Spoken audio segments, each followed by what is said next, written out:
আল্লাহুম্মা সাল্লি ওয়া সাল্লিম ওয়া বারিক আলাইহি, চিল্লা বলেন মারহাবা। জিকির করলে দিল পরিষ্কার হয়, ঠিক কিনা বলেন? পয়গম্বর মুসা কালিমুল্লাহ আসার সময় আল্লাহ বলেন, মনে আছে না? ও মুসা, যদিও তুমি ভুলে যাও, কিন্তু আমি রব, বান্দারা আমার যে যে জায়গা থেকে আমারে ডাকে, একটা সেকেন্ডের জন্য আমি আল্লাহ তাদেরকে ভুলি না।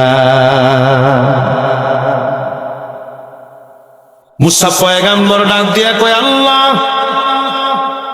ওই যে ল্যাংড়া মুলা, তারে কি বলবো? কেন তুমি তারে ল্যাংড়া বানাইছো?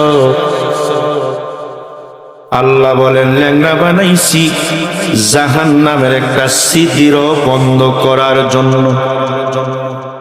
পয়গম্বর মুসা কয়, আল্লাহ, এটা কি বললা? একে তো দুনিয়ার জমিনে তার কিছুই নাই, আবার তারে দিয়া জাহান্নামের একটা ছিদ্র বন্ধ করবা? আল্লাহ, এটা কি অবিচার হয় না? আল্লাহ এবং মুসা কালিমুল্লাহর সম্পর্ক ছিল বড় গভীর। সুবহানাল্লাহ বলেন। ও আল্লাহ, এটা কি? এমনিতেই ল্যাংড়া, আর কিছু নাই তার জন্য কন্যা ছিদ্র, এটাই বন্ধ করবে। সুবহানাল্লাহ। ও আল্লাহ, এই ল্যাংড়ার এই কথা বলার পর ল্যাংড়ার মন এমন খারাপ হই, এর মালিক, দুনিয়াতেও যার শান্তি নাই, তুমি তারে দিয়ে জাহান্নামের ছিদ্র বন্ধ করবা, সিদ্ধান্তটা চেঞ্জ করা যায় না?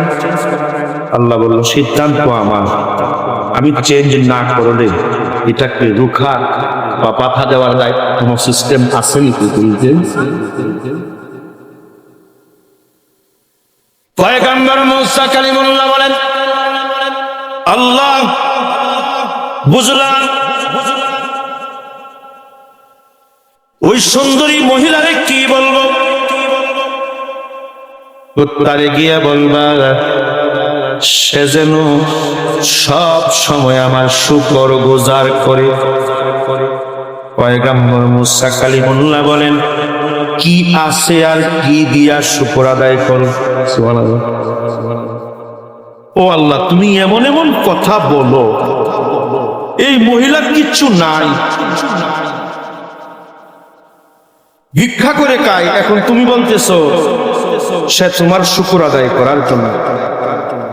আল্লাহ বলেন, সিদ্ধান্ত যা তাই ফাইনাল। সুবহানাল্লাহ বলেন। তো আমার রব এমন, যিনি অন্তরের খবর পর্যন্ত জানেন, ঠিক কিনা? যিনি আপনার আমার গোপন কথাগুলো শোনেন, চিল্লায় বলেন ঠিক কিনা? ইন্নাল্লাহা সামিউন বাসীর,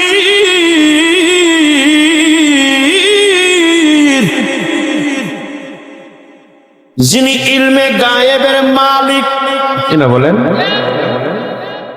হুয়াল্লাহুল্লাযী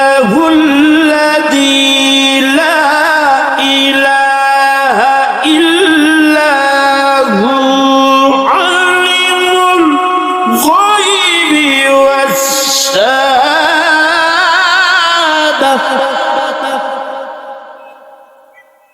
আলিমুল গায়বি ওয়াস শাহাদাতি হুয়া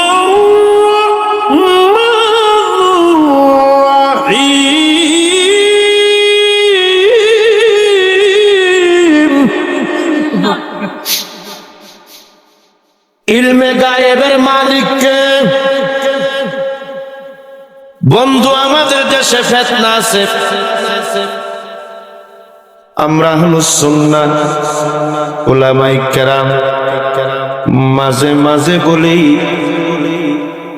আমার নবীও গায়েব জানে। মারহাবা বলেন। তো নবী আমার গায়েব জানেন কিভাবে? আমাদের আকীদা হলো, আমার আল্লাহ যখন জানায়া দেয় তখন জানে। সুবহানাল্লাহ বলেন। তো আমার নবীর যত রকমের, এবারে কথা বলো কেন তোমরা?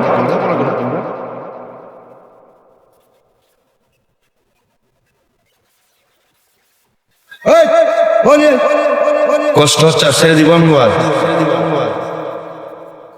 ও বাচ্চারা হুরুতা, ও হুরুতা বুঝে না, বুঝছে না, বুঝছে না, নতুন নতুন, ঠিক না? বুঝছে না, নতুন।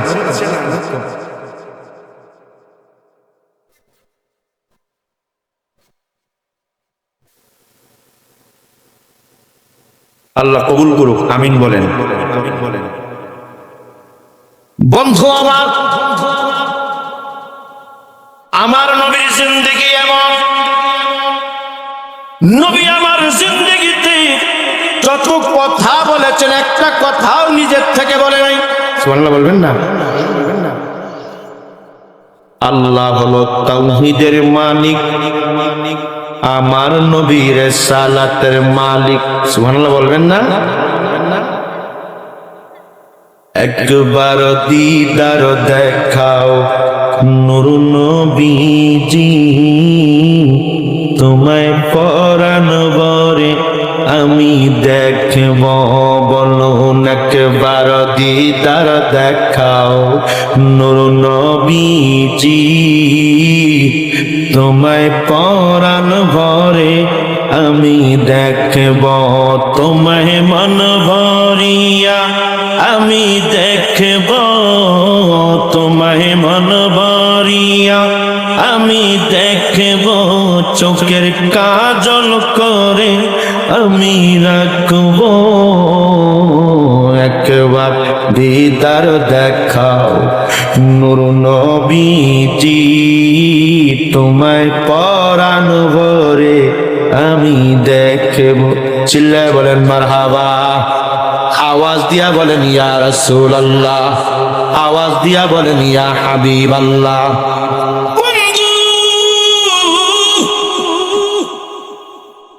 আমার আল্লাহ তাআলা হলেন তাওহীদের মালিক, আমার নবীর রিসালাতের মালিক, রিসালাত দ্বারা বুঝে দ্বারা বেলায়াতের মালিক।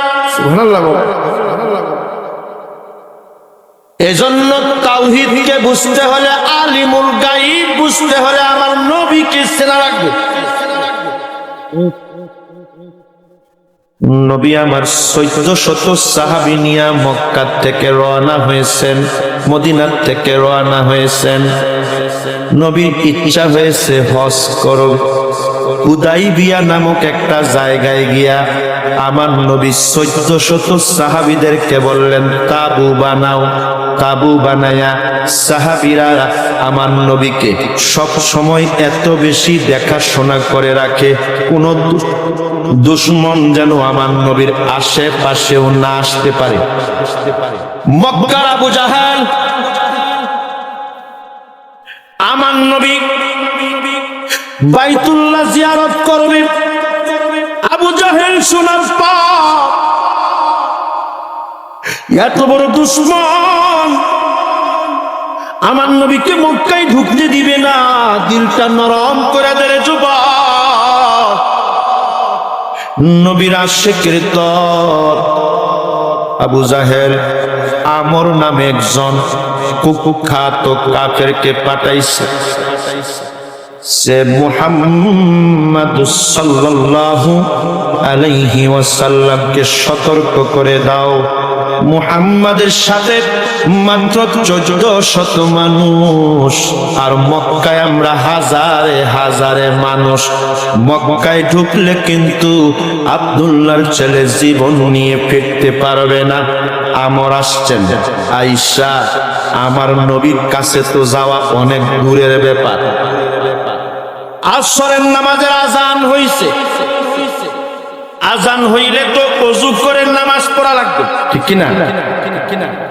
দিনের নবী রাহমাতুল লিল আলামিন ওযু করার জন্য ওযুর পানি সাহাবারা নিয়ে এলো। নবীজি ওযু মোবারক যখন করতেন নিজের হাতে পানির পাত্র ধরার সুযোগ পাইতেন না। সাহাবীরা ওযুর পানি ঢালবে, সাহাবীরা চতুর্পাশে আমার নবীকে ঘেরাও করে দাঁড়ায় রইল। আমর মনে মনে কয়, এরা সাহাবীরা কারে নিয়া ঘেরাও করে দাঁড়ায় রইছে। আমর আসছে নবীকে সতর্ক করার জন্য, যেন আমার নবী মক্কায় না ঢুকে। সাহাবীদেরকে ভিড় করিয়া আমর নজর করে দেখে আমার নবী রাহমাতুল লিল আলামিন ওযু করতেছে। ওযুর পানিটা জমিনে মাঝে মাঝে পড়ে যায়। সাহাবীরা কেউ হাতে লাগায়, কেউ বুকে লাগায়, কেউ মুখে লাগায়। আল্লাহু আকবার বলেন। নবীজির এই যে কুলি না, এটা মুবারক।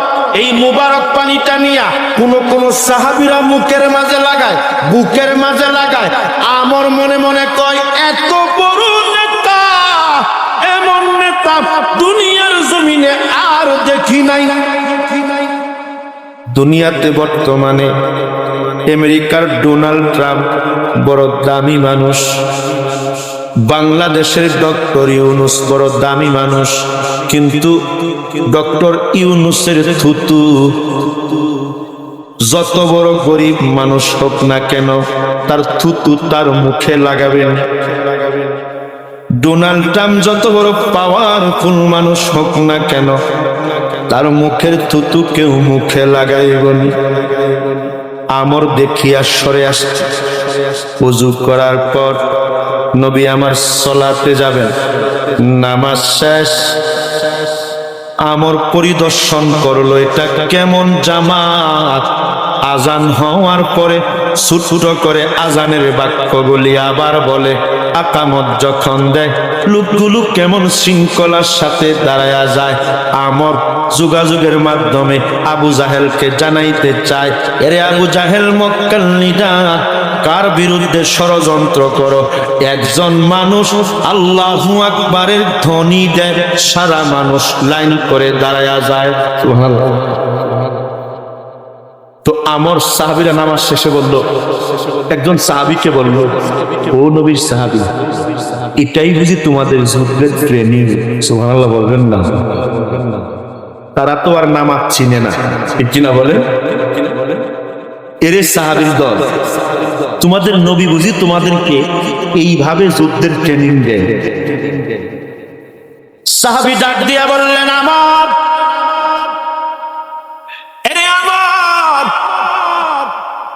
এটা যুদ্ধের কোন ট্রেনিং না, এইটা হলো আমার আল্লাহ, আমার রব, আমার রবের সঙ্গে সাক্ষাতের একটা মুহূর্ত।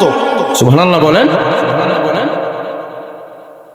রব দুনিয়াতে সাক্ষাৎ দেয়, রবের দিদার দুনিয়াতে কেবলমাত্র সম্ভব নামাজের ভিতরে। সুবহানাল্লাহ বলেন। বন্ধুরা আমার, ভাইয়েরা আমার, দুনিয়ার জমিনের নামাজ রবের সাক্ষাতের একটা মুহূর্ত। মুমিনের দিল, কলব, মন মানসিকতা, এই মুমিন যখন দিল দিয়া সালাত আদায় করে, এরে বন্ধু বিশ্বাস করেন, তার সেজদাটা জমিনে হয় না, আল্লাহর কুদরতের কদম মোবারকে হয়ে যায়। قد أفلح المؤمنون الذين هم في صلاتهم خاشعون।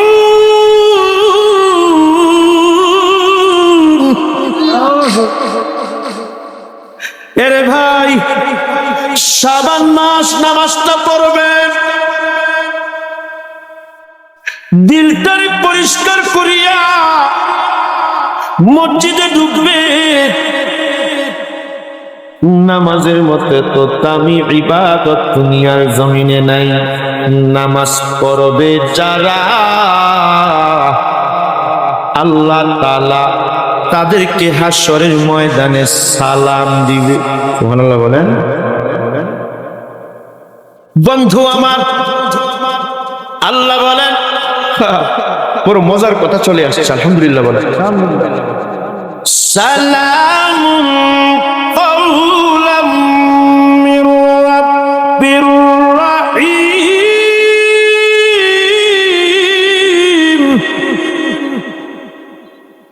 দুনিয়ার জমিনে আমরা যখন একজন আরেকজনকে সালাম দেই মনে শান্তি পাই কি পাই না?